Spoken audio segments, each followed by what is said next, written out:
অধিক গরম এবং অল্প একটু বৃষ্টিপাতের মধ্যে দিয়ে আমাদের এই দক্ষিণবঙ্গে যারা যারা বাগানে জবা গাছগুলো করি বা জবা গাছ করে থাকি, তাদের গাছগুলোর এখন গ্রোথ খুব একটা ভালো নেই বললেই চলে। কিন্তু আমরা একটি সহজ খাবার প্রয়োগের মধ্য দিয়ে আমরা কিন্তু গাছে আবার নতুন করে সুন্দর গ্রোথ আমরা নিয়ে আসতেই পারি। আজকে সেই খাবারটির ওপরই ভিডিওটি হবে। তো অনেক বন্ধুর এটা অনুরোধেই ভিডিওটা আনা, কারণ অনেকেই বলছিল যে অনেকের গাছের গ্রোথ থমকে গিয়েছে, পাশাপাশি গাছে ফুলের কোনো দেখা নেই। আমার যেমন গাছটা দেখতে পাচ্ছ, আমারও সেম কন্ডিশন, দু একটা গাছে ফুলের কলি রয়েছে এবং বেশিরভাগ গাছগুলোই এখন যেন মনে হচ্ছে কোনো ফুলের কলি নেই, গ্রোথ খুব একটা ভালো নয়। এই সময়টা এটা হওয়া স্বাভাবিক, কারণ যে হারে গরম এবং মাঝে মধ্যেই ওয়েদার পরিবর্তনের কারণে বৃষ্টিপাত হচ্ছে, এর জন্য গাছগুলো একটু স্ট্রেসের মধ্যে রয়েছেই বলা চলে। যখন বৃষ্টি হচ্ছে তখন গাছগুলো খুবই হেলদি কন্ডিশনে রয়েছে এবং বাড়ছেও দুর্দান্ত। কিন্তু বৃষ্টি যেই বন্ধ হয়ে যাচ্ছে বা বৃষ্টি হওয়া থেমে যাচ্ছে, সেই সময় থেকেই আমাদের গাছগুলো যেন মনে হচ্ছে গ্রোথ নিচ্ছে না, গাছ যেন ডরমেন্সিতে চলে গেছে। এটা যদি তোমাদের গাছের সঙ্গে হয়ে থাকে তাহলে আজকের ভিডিওটা তোমাদের প্রত্যেকের জন্য ভীষণভাবে গুরুত্বপূর্ণ, তাই ভিডিওটা সম্পূর্ণ দেখার অনুরোধ রাখছি। নমস্কার বন্ধুরা, আমি অনিশ এবং আপনারা দেখছেন আপনাদের পছন্দের garden YouTube channel garden Bangla. আজকের ভিডিও প্রত্যেককে জানাই অনেক অনেক স্বাগত। তো বন্ধুরা, আজকের ভিডিওটা সম্পূর্ণ জবা গাছের উপর হবে। জবা গাছের খাবার, জবা গাছের এই সময় রুটিন পরিচর্যা এবং জবা গাছের ভালো গ্রোথের জন্য আমরা কী কী জিনিস এই সময় গাছে ব্যবহার করব, পাশাপাশি গাছের গ্রোথ ঠিকঠাক করাতে গেলে আমাদের কোন কোন বিষয়গুলো মাথায় রাখতে হবে, সেই সমস্ত তথ্য দিয়ে আজকের ভিডিওটা পরিপূর্ণ। তাই ভিডিওটা সম্পূর্ণ দেখার অনুরোধ রাখছি আপনাদের কাছে। আর যারা নতুন রয়েছেন ফলো অবশ্যই করে নেবেন, ফেসবুক থেকে যারা দেখছেন এবং যারা ইউটিউব থেকে দেখছেন অবশ্যই সাবস্ক্রাইব করে সাথে থেকো বন্ধুরা। এই যে আমার গাছগুলো রয়েছে, গাছগুলো কিন্তু খুব একটা পুরাতন নয়, 3 মাস মতো বয়স হবে চারা প্রতিস্থাপনের পর। এই 3 মাস বয়সের গাছের চেহারা কিন্তু দুর্দান্ত হয়েছে। আমি নিজেই বলছি দুর্দান্ত হয়েছে, এবং আপনারা দেখে বলবেন কেমন হয়েছে না হয়েছে। আমি কিন্তু আমার এই গাছ নিয়ে খুবই স্যাটিসফাই। আর এই 3 মাসের গাছের এত সুন্দর গ্রোথ বা এরকম গ্রোথ যদি আপনারাও করাতে চান, রুটিন পরিচর্যা কিন্তু আপনাদের ফলো করতে হবে। প্রথমত গাছের মাটিটিকে লক্ষ্য করে দেখুন। এখানে গাছের টপটি দেখাচ্ছি, দেখুন গাছের মাটিটি কীরকম রয়েছে। খুব একটা ভিজেও নয়, কিন্তু হালকা ময়েস্ট ভাব। এই ময়েস্ট ভাবটা কিন্তু আমাদের গাছে বজায় রাখতে হবে। আর এটা বজায় রাখার জন্য আমরা যদি মাটির মধ্যে মিশ্র জৈব সার ব্যবহার করি, সেটা কিন্তু অনেকাংশে বজায় থাকবে। যখনই আমরা জল দেবো এই মিশ্র জৈব সারের মধ্যে, জলটা কিন্তু হোল্ড করবে। আর এই জল হোল্ড করতে পারলেই, আর এই সময় যেহেতু অত্যধিক রোদ্দুর এবং অত্যধিক গরমের মধ্যে আমাদের জবা গাছগুলো রয়েছে, তো আমরা লক্ষ্য করতে পারবো দুপুরের টাইমটায় গাছের পাতা কিন্তু নুয়ে পড়ছে না, বা বেলা 11টার পর গাছের পাতা কিন্তু এইভাবে নুয়ে পড়ছে না। গাছের পাতা কিন্তু পুরো স্ট্রেট ভাব থাকবে। এটা কিন্তু তোমরা কোকোপিট ব্যবহার করেও করতে পারো, যারা মাটির মধ্যে কোকোপিট ব্যবহার করো। কিন্তু অধিক সময় মাটি যদি স্যাঁতস্যাঁতে বা ভিজে ভাব থাকে, সেক্ষেত্রে গাছের ক্লোরোসিস বা রুট রটের সমস্যা কিন্তু দেখা দিতে পারে। তাই প্রত্যেককে বলবো, গাছে কিন্তু মিশ্র জৈব সার মাসে একবার করে অবশ্যই ব্যবহার করবে, এবং মাসে এটা একবার করে ব্যবহার করলেই মাটি কিন্তু ময়েস্ট ভাব বজায় থাকা শুরু করে দেবে। এর পরবর্তী যে খাবারটা তোমাদের সামনে আমি তুলে ধরছি, সেই খাবারটা তৈরি করতে গেলে এরকম তোমাদের একটি জায়গার প্রথমত দরকার পড়বে। এরপর যেটা দরকার পড়বে সেইটা হচ্ছে আমাদের বহুল পরিচিত এবং ব্যবহারী আমাদের এনপিকে খাবার।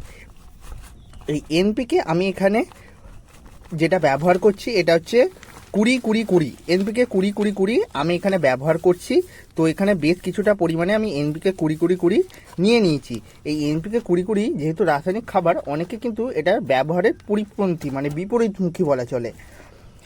এই খাবারটা আমাদের গাছে কিন্তু সম্যক বৃদ্ধিতে বিশেষ ভূমিকা রাখে। যারা এই খাবার ব্যবহার করতে চাইছো না বা জৈব খাবার ব্যবহার করতে চাইছো, তারা কিন্তু কলার খোসা ভেজানো জল এবং চা পাতা ভেজানো জল এবং ডিমের খোসা জলে পচিয়ে নিয়ে সেই জলটা কিন্তু তোমরা একসঙ্গে মিশিয়ে নিয়ে গাছে ব্যবহারের জন্য রেডি করতেই পারো। কিন্তু সবথেকে ভালো কাজ হয় এই খাবারটা ব্যবহার করলে। যেহেতু এটা ফুলের গাছ, তাই আমরা নিঃসন্দেহে এখানে রাসায়নিক খাবার ব্যবহার করতেই পারি।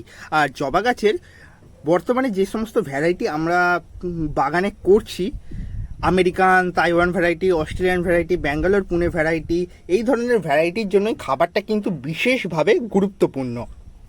আর এই সমস্ত জবা গাছগুলো যদি আমরা এই খাবারটা ব্যবহার করি, দেখতে পাবো গাছে কুঁড়ি ঝরে যাওয়ার সমস্যা সলভ হচ্ছে, পাশাপাশি গাছে এইভাবে হলুদ পাতা কখনোই দেখা দেবে না।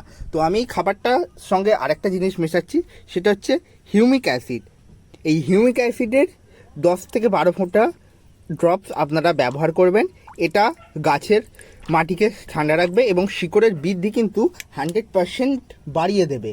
আর যাদের গাছের নতুন প্রতিস্থাপন করেছেন বা নতুন গাছ প্রতিস্থাপন করেছেন, গাছের ভালো বৃদ্ধি হচ্ছে না, তারা কিন্তু এটা অবশ্যই ব্যবহার করে দেখতে পারেন বেটার রেজাল্ট পাওয়ার জন্য। এবার বন্ধুরা কিন্তু আমি গাছে প্রয়োগ করে দিচ্ছি খাবারটা সরাসরিভাবে।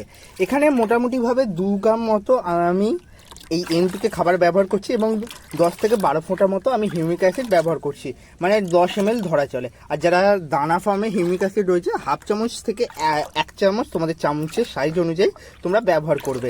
তো গাছে প্রয়োগ করবে কিভাবে দেখে নাও। এই যে নিলাম, এখানে মোটামুটিভাবে 100 ml মতো রয়েছে। এই 100 ml জলকে আমরা গাছে প্রয়োগ করছি। এটা কিন্তু গাছের সম্মুখ বৃদ্ধিতে কিন্তু বিশেষ ভূমিকা দেবে। তো এই হচ্ছে খাবারের একটা কোয়ান্টিটি, দেখতেই পাচ্ছ 3 থেকে 4টে গাছে এই খাবারটা অনায়াসে দেওয়া হয়ে গেল। তো এই খাবারটা দেবে খুবই, মানে বেশি দেবে না যাতে ড্রেনেজ দিয়ে বার হয়ে যায়, একদম পরিমিত হারে দেবে। যতটা দরকার ঠিক ততটাই কিন্তু আমরা আমাদের গাছে ব্যবহার করব। এই খাবারটা কিন্তু আমার গাছের আমি প্রত্যেক মাসে একবার হলেও ব্যবহার করে থাকি। আর এই খাবারটা দিলে কিন্তু গাছের বৃদ্ধি যেরকম হবে, তার পাশাপাশি গাছে ফুল আসাও কিন্তু শুরু করে দেবে। তাই যারা ভাবছো যে দামি দামি এনপিকে খাবার ব্যবহার করতে পারছি না, কিন্তু তোমরা এই খাবারটা ব্যবহার করতে পারো। এটা একটা কম খরচের মধ্যে বেটার অপশান এনপিকে ফর্মে। এটা কিন্তু 20% নাইট্রোজেন, 20% পটাশিয়াম, 20% ফসফেট সমৃদ্ধ একটা ব্যালেন্স নিউট্রিয়েন্ট আমাদের গাছের জন্য। এর পাশাপাশি আমাদের এখন গাছে যেটা করতে হবে, কীটনাশকের ব্যবহার। কীটনাশকের ব্যবহারটা কেন গুরুত্বপূর্ণ, তোমরা যাদের গাছে পোকা আক্রমণ হয়েছে তারা অবশ্যই বুঝতে পারছো। এই সময়ে আমাদের গাছে থিপস, মাইটস, মিলিবাগ এবং এফিডস, পাউডারি মিল্লু এরকমভাবে বিভিন্ন ধরনের সমস্যার উদ্ভব ঘটে। আর এই সমস্যাগুলো আমাদের যখন প্রিয় জবা গাছগুলোতে লেগে যায়, তখন আমরা কোনোভাবেই গাছকে আর রিকভারি করাতে পারি না। বিভিন্ন কীটনাশক প্রয়োগ করতে হয়, ফাঙ্গিসাইড ব্যবহার করতে হয়, যার কারণে আমাদের গাছের গ্রোথ একদমই থমকে গিয়ে থাকে। তাই আমরা গোড়া থেকে গাছের পরিচর্যা শুরু করব। গাছে প্রত্যেক সপ্তাহে একবার করে নিম তেল স্প্রে করব, একদম হালকা ডোজে, 1 লিটার জলে 1.5 ml পরিমাণ নিয়ে সন্ধ্যার টাইমে বা একদম আর্লি ইন দ্য মর্নিং আমরা গাছে স্প্রে করে দেবো। পাশাপাশি যদি কারো কাছে কীটনাশক থাকে, 0.5 ml কীটনাশক আমরা পার উইক স্প্রে করব, যে কোনো একদিন। যেদিন ধরুন নিম তেল স্প্রে করছেন তার অন্তত 4 দিন পর স্প্রে করবেন, এবং তার মাঝখানে কোনো ধরনের ভিটামিন, কোনো ধরনের রাসায়নিক খাবার স্প্রের মাধ্যমে গাছে কিন্তু দেয়া চলবে না। এরপর অনেক এখন বন্ধু যেটা সমস্যার সম্মুখীন হচ্ছেন, যে উত্তরবঙ্গে ভারী বৃষ্টিপাত হচ্ছে। যারা উত্তরবঙ্গের মানুষ এবং বাংলাদেশের মানুষ আমার ভিডিও দেখেন, অনেকেই কমেন্ট করে এবং ফেসবুকের মাধ্যমে অনেকেই জানিয়েছেন যে আমাদের এলাকায় ভাই বৃষ্টি হচ্ছে, 2 থেকে টানা 3 দিন 4 দিন বৃষ্টি হচ্ছে, মাটি কিন্তু একদম ভিজে রয়েছে, আমি এটাকে গাছে ফাঙ্গিসাইড ব্যবহার করব। একটা কথা বলি, দেখুন গাছে মাটি যদি প্রচুর ভিজে থাকে বা গাছের টবের ওপর যদি জল জমা থাকে, সেই অবস্থায় কিন্তু জলটা ফেলে দিয়ে যদি 2-1 দিন গাছটিকে শেডের মধ্যে রেখে আপনারা লক্ষ্য করবেন যে গাছটি কোনো পরিবর্তন হচ্ছে কিনা। যদি আপনারা অল্প একটু পরিবর্তন দেখতে পারেন তো ফাঙ্গিসাইড তাৎক্ষণিক স্প্রে করুন, নাহলে স্প্রে করার কোনো দরকার নেই। কারণ ফাঙ্গিসাইড স্প্রে করলে গাছের গ্রোথ কিন্তু 100% স্টপ হয়ে যাবে। কারণ ফাঙ্গিসাইড বেনিফিশিয়াল ফাঙ্গাসকে কাজ করতে দেবে না, যেটা আমাদের মাটি থেকে গাছকে খাবার গ্রহণ করতে সাহায্য করে। তাই ফাঙ্গিসাইড খুব একটা গাছে স্প্রে করার দরকার নেই। ফাঙ্গিসাইড এনে রাখুন, প্রয়োজন পড়লে একদম হালকা ডোজে, মানে 1 গ্রাম 1 লিটার জলে গুলে স্প্রে করে দেবেন সন্ধ্যার টাইমে, এবং স্প্রে করার পরের দিন কিন্তু ভালো করে ফাঙ্গিসাইড থেকে গাছ থেকে ধুয়ে একদম ফেলে দেবেন। তাহলে কিন্তু গাছের খুব একটা সমস্যা দেখা দেবে না। যাদের গাছের কুড়ি ঝরার সমস্যা রয়েছে, তারা এই খাবারের পাশাপাশি গাছকে একটু ফসফেট সমৃদ্ধ খাবার যেমন হাড় গুঁড়ো বা শিংকুচি এটা কিন্তু দিতে একদম ভুলবেন না। আমাদের গাছে কিন্তু বেশিরভাগ কুঁড়ি আসে, কিন্তু কুঁড়ি ঝরে যাওয়ার সমস্যা কিন্তু অধিক। তাই এই কুঁড়ি ঝরা রোধ করতে গেলে আমাদের অবশ্যই ফসফেট সমৃদ্ধ খাবার কিন্তু গাছে ব্যবহার করতে হবে। আর এই কয়েকটি ছোট ছোট পরিচর্যা যদি আমরা মেনে চলতে পারি, আমাদের গাছ কিন্তু কথা বলার মতো চেহারায় পরিণত হবে। আর সত্যি তো গাছ তো আমাদের সঙ্গে কথা বলে। গাছের গ্রোথ বা গাছের ফুল ফল দিয়ে আমাদের বুঝিয়ে দেয় তুমি ঠিকঠাক পরিচর্যা করছো কি করছো না। তাই গাছকে একটু অবজার্ভ করো, নিজের মতোভাবে গাছ করো, যে যা বলছে সেইভাবে কোনোদিনও করার চেষ্টা করো না, দেখবে গাছ ডেফিনেটলি 100% হবে। আমি পাচ্ছি, তুমিও নিশ্চয়ই পারবে। আমি 4 থেকে 5 বছর এর বেশি সময় হবে বাগান করছি। প্রচুর হাতে গাছ নষ্ট হয়েছে যখন জানতাম না, কিন্তু এখন যখন ধীরে ধীরে জানছি, তোমাদেরও জানানোর চেষ্টা করছি, সেই অবস্থায় দাঁড়িয়ে কিন্তু আমার খুব একটা গাছ মরে যাওয়ার সমস্যা কিন্তু আমার হচ্ছে না।